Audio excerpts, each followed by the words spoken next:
What was it like there? Well, in the first part of my day, I was building this round-the-clock backup system called Epic Shelter.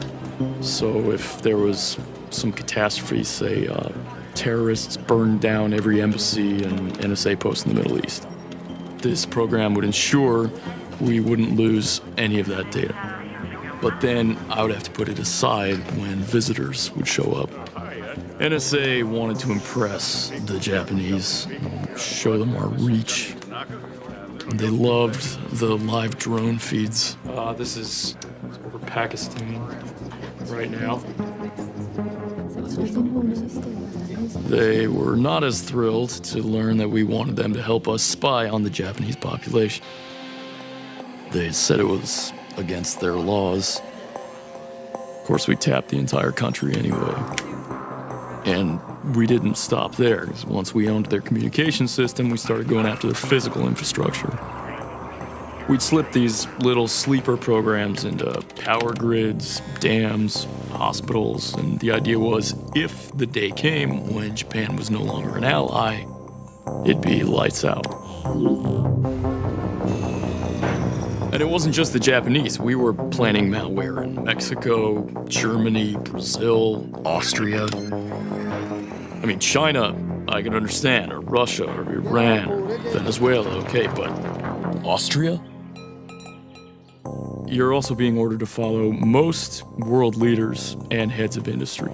You know, you're tracking trade deals, sex scandals, diplomatic cables to give the U.S. an advantage in negotiations at the G8, or leverage over Brazilian oil companies, or helping to oust some third world leader who's not playing ball.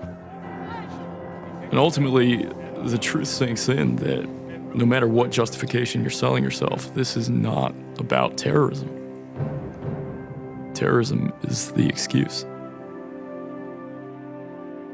This is about economic and social control. And the only thing you're really protecting is the supremacy of your government.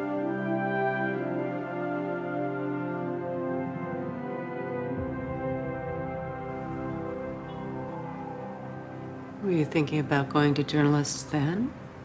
No, that wouldn't have occurred to me back then. I just thought, the system will self-correct and the president will keep his promise, got him elected. That's actually when I first started reading about you and your films. It was in Glenn's blog. You were being detained in airports for hours. 37 times. Investigating your own country's wars. That's why I'm going back to Berlin to edit. You can trust me with this. I do. Yeah. I haven't trusted anyone in years.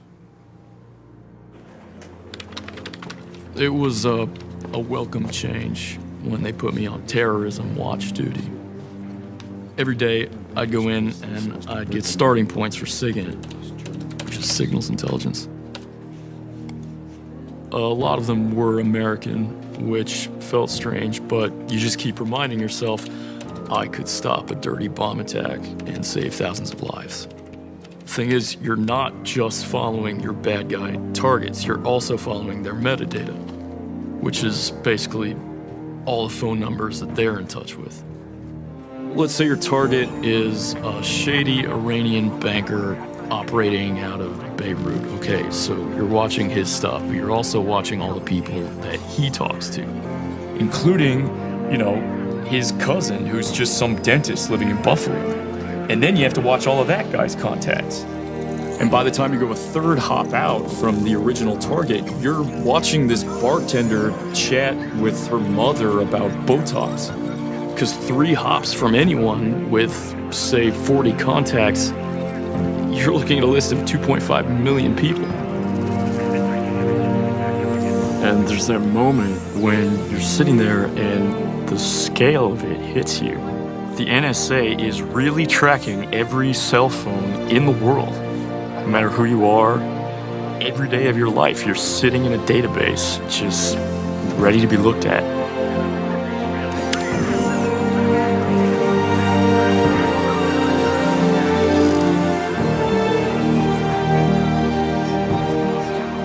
not just terrorists or countries or corporations, but you.